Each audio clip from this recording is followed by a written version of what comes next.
maybe it's because I'm getting older. Maybe it's because I've been on a spiritual journey literally my whole life.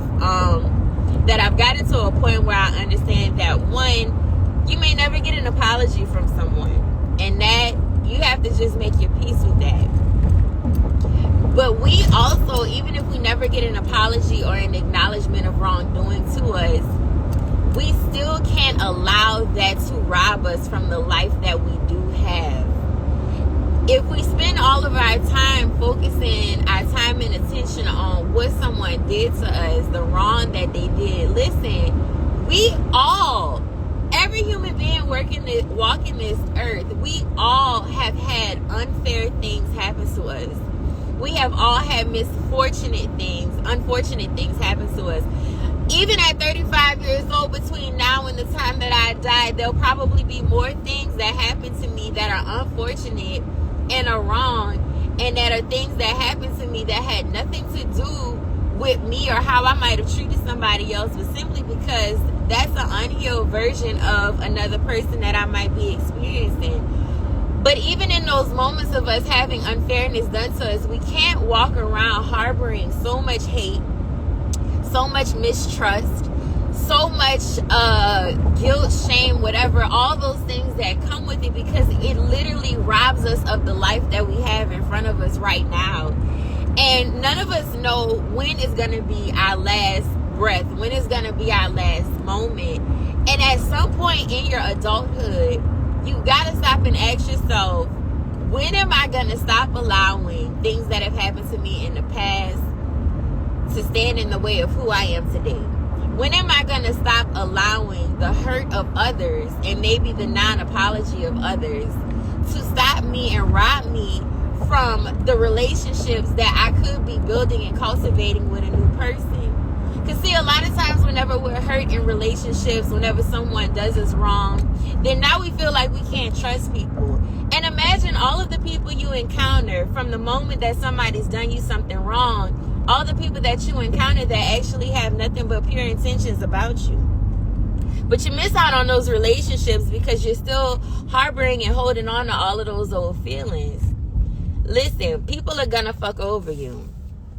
People are gonna make mistakes. People are gonna make mistakes, and they'll know the mistake that they made, and they'll have so much guilt and shame that they don't know how to come back and apologize to you. They don't know how to come back and say, I'm sorry.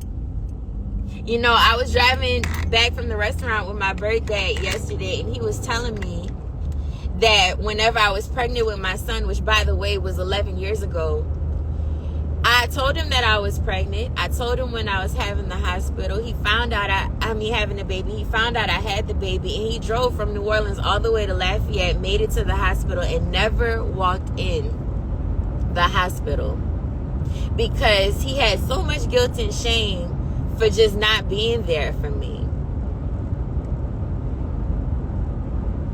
And that's the shit that people don't tell you about. Because sometimes you feel like people harm you or they mistreat you and they're just going on with their lives and they're fine, and you're left with the pain.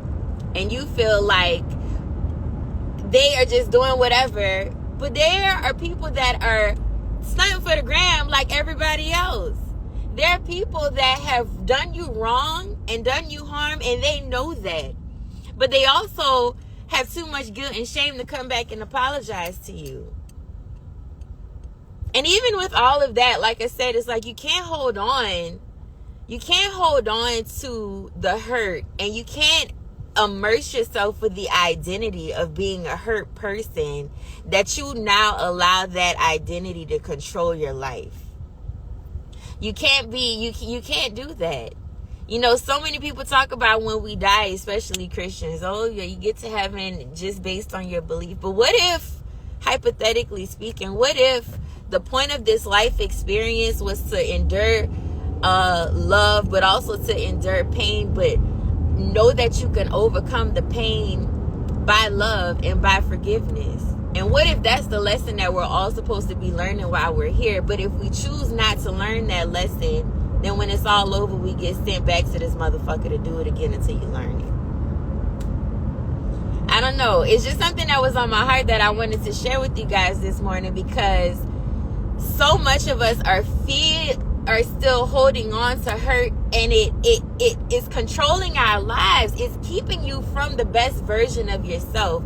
It's keeping you and it's hindering you from having the relationships that you need to have to get to the next level. There are so many of us that have gifts, dreams, talents, and abilities that are lying dormant within us because somebody hurt us. We don't know how to trust, and now we are afraid to talk to other people about what our next business idea is, or we're afraid to go back to school because there might be somebody at that school that has favor for us. Listen, I have been technically unemployed for 2 years. I got invited to a beauty conference that I was not supposed to be in. I had no ticket, no badge, no nothing. I went in there and I ended up meeting my next client, which was a competitor of my ex-company that I worked for. If I had to allow how my experience with my old company ended to get in the way of what God has for me today, when I tell you I'm in New Orleans, I agreed to go to this conference with my uncle 2 months ago. I forgot about it. Okay? Get to Orlando, think I'm only being there for a week, and I'm there for a week. Luckily, I packed enough drawers. And I get in this conference that I had no ticket for. It was not open to the public. To run into some, do you understand that that is what divine orchestration looks like? That is what divine orchestration looks like. God cares about you that much that God would divinely put you in a place that you were not supposed to be in to meet the person that has the opportunity for you for your next blessing. And we are so caught up on hurt that we will totally miss that. On the way to the things that you're praying for, on the way to the things that you're waiting for, you have to remember to be grateful for the life that you have. Be grateful for every opportunity that you have. Be grateful for every gift, talent, and ability that you have. Be grateful for every dollar that you have and even the dollars you don't have. Be grateful for every bill you have, whether you have the money to pay for it or not. Be grateful for the health that you have, even if you're on medication right now. Be grateful for the ability of your limbs because there's somebody somewhere that is wishing for the shit that you have that you're overlooking. There's somebody who has the same gifts, talents, and ability, and if they had the extra $20 that you have, they would figure out how to make the fucking shit work. And while you over here complaining that you don't have an extra $20. They got a meme going around on Instagram that says, you never hear a crackhead complain about not having enough money for crack. Don't let a crackhead out hustle you today. But it's understanding that what you have is enough. What you have is more than enough. What you have is everything that you fucking need. Because if you needed more, then God will provide more for you. If you needed more, then God would provide more for you. So if you don't have it right now, then that must mean that you do not need it right now, which would mean that everything that you need, you already fucking have. You just have to put yourself in a position to be open to receive it, to be open to recognize what you have.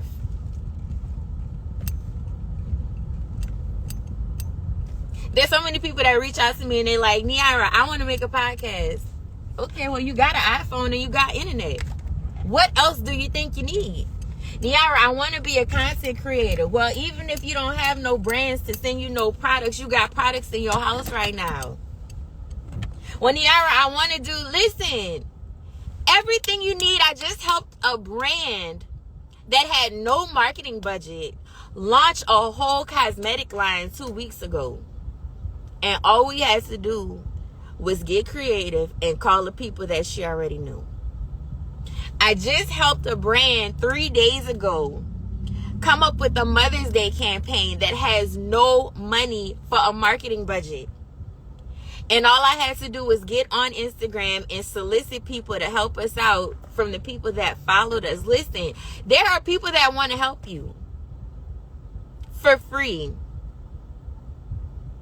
But we allow embarrassment. We allow past things that people did to fuck us over to get in the way of us doing what God has called us to do, to get in the way of pushing the vision forward, to get in the way. And it's like, how long? How long are you going to do that?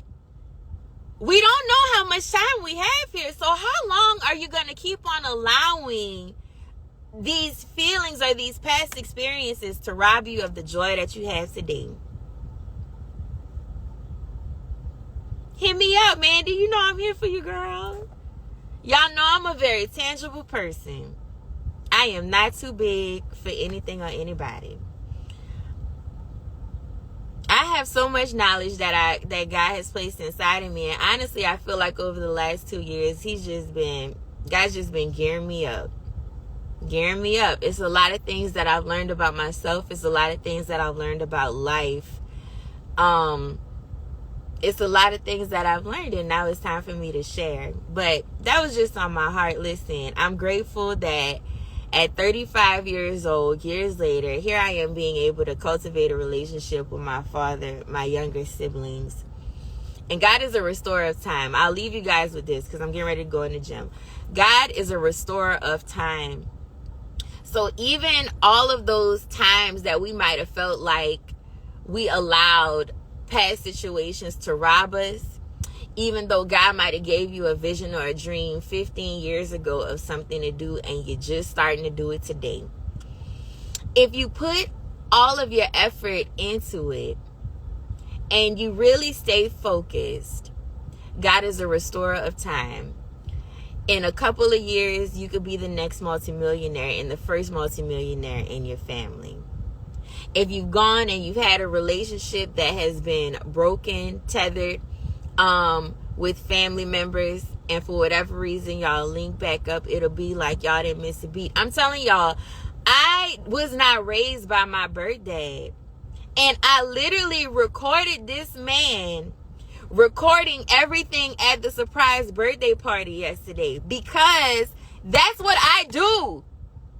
It's like you don't even realize that even with the time that was like missed between you guys, that we're still so connected to one another.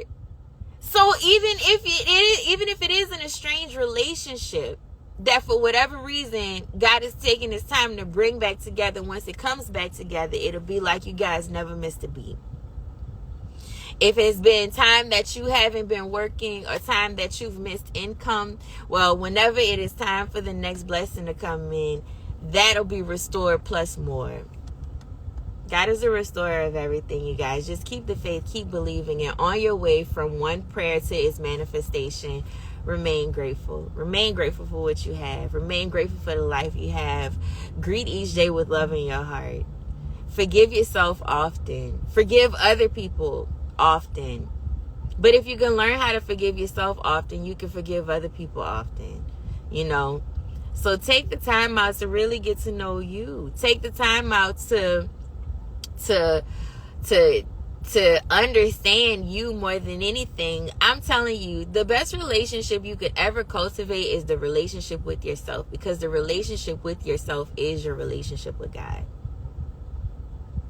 I'm going to say that again. The best relationship you could ever cultivate is the relationship with yourself, because your relationship with yourself is your relationship with God.